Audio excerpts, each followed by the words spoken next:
À 81 ans, Jean-Paul Belmondo n'est plus l'homme qui sautait des toits, qui défiait les voitures lancées à pleine vitesse, ni celui qui riait face au danger comme si la vie n'avait jamais eu de prise sur lui. Ce soir-là, assis dans un fauteuil trop vaste, éclairé par une lampe dont la lumière tremble comme une mémoire fatiguée, il ne ressemble plus au bébel indestructible que la France a tant aimé. Il ressemble simplement à un homme qui a vécu intensément et qui porte aujourd'hui le poids de tout ce qu'il a dû taire. Il ferme les yeux un instant, comme pour écouter un bruit que personne d'autre ne peut entendre. Le murmure du passé, ce passé fait de joie démesurée, de succès flamboyants, mais aussi de cicatrices fines qu'aucune caméra n'a jamais filmées. Il inspire, lentement, d'un souffle qui semble remonter du plus profond de lui. Puis il dit, d'une voix un peu voilée, presque brisée, « Il y a 5 personnes que je n'ai jamais pu pardonner. » La phrase reste suspendue dans l'air, lourde et calme à la fois. Ce n'est pas une confession de colère, ce n'est pas une plainte. C'est une vérité qui s'ouvre enfin, après des décennies de silence, comme une porte qu'on pensait condamnée. Belmondo n'a jamais été un homme amer, mais il a été un homme blessé. Et derrière son sourire insolent, derrière ses coups de poing au cinéma, derrière ses cascades insensées, il y a 5 visages qui n'ont jamais quitté son cœur.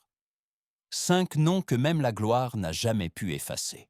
Avant de devenir Bébel, cette tornade d'énergie et de charme qui marqua le cinéma français, Jean-Paul Belmondo fut un enfant fragile, rêveur, parfois même un peu perdu. Né dans une famille d'artistes, un père sculpteur, une mère danseuse, il grandit dans une maison où la création vivait dans chaque coin, mais où les émotions se montraient rarement.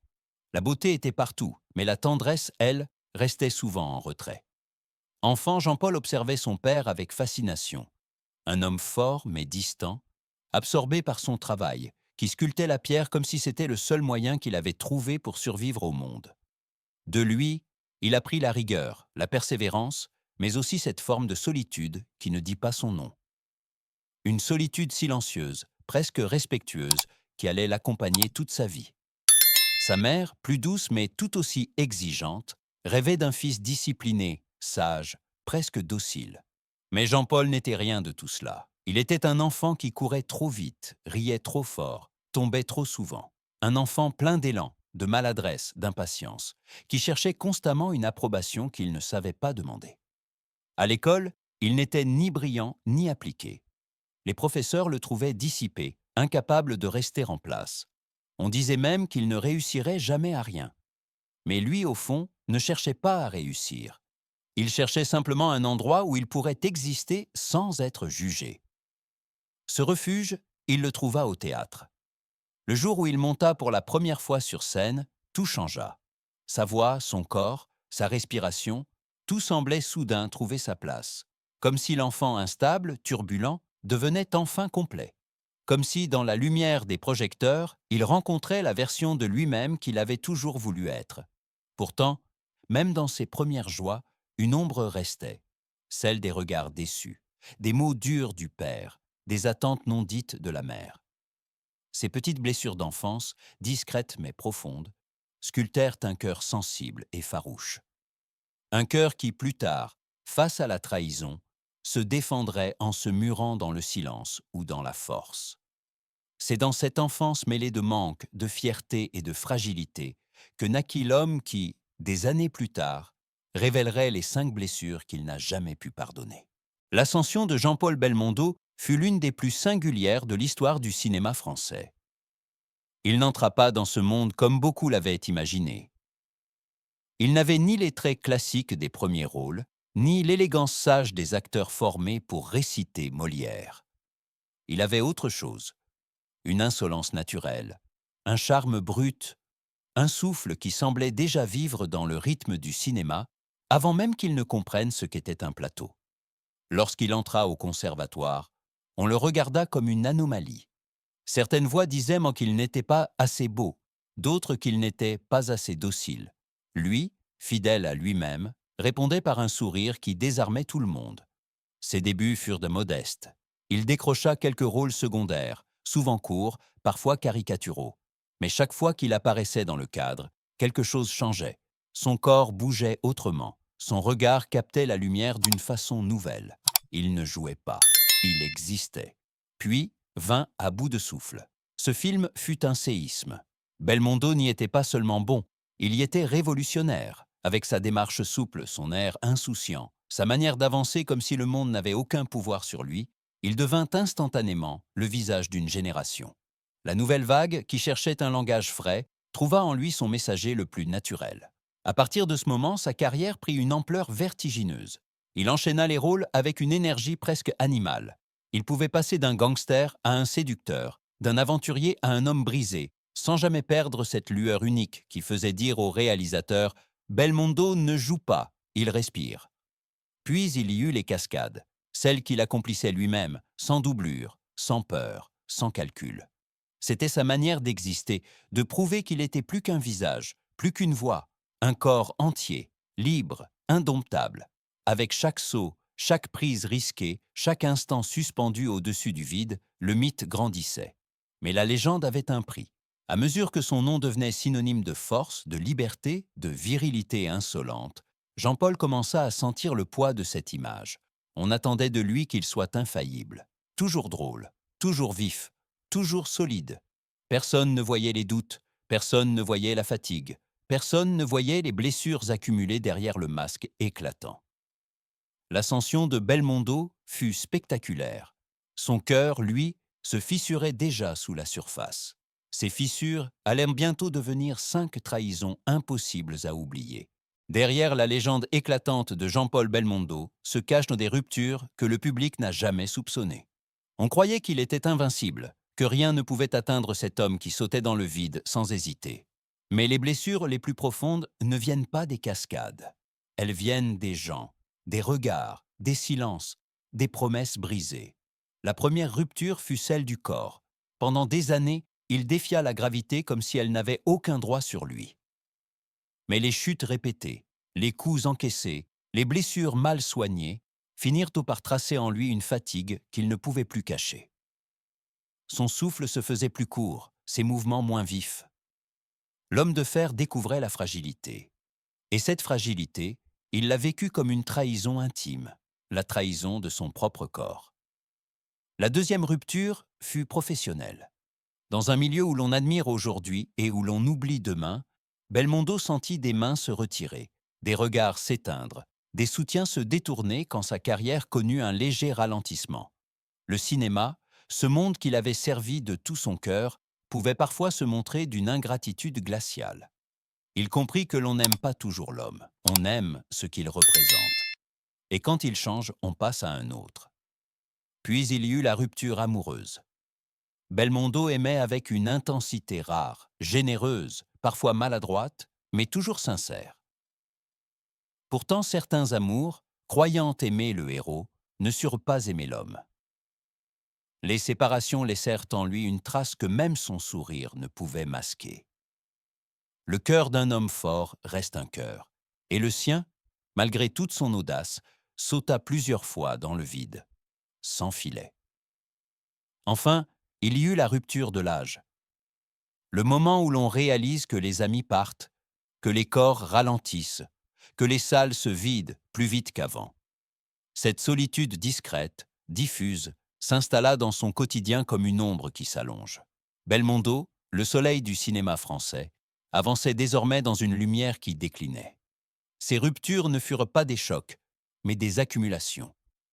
Et dans ces fissures, lentement, se formèrent 5 blessures que même la légende n'a jamais pu effacer. À 81 ans, lorsque Jean-Paul Belmondo évoque les 5 personnes qu'il n'a jamais pu pardonner, il ne le fait ni avec colère, ni avec ressentiment.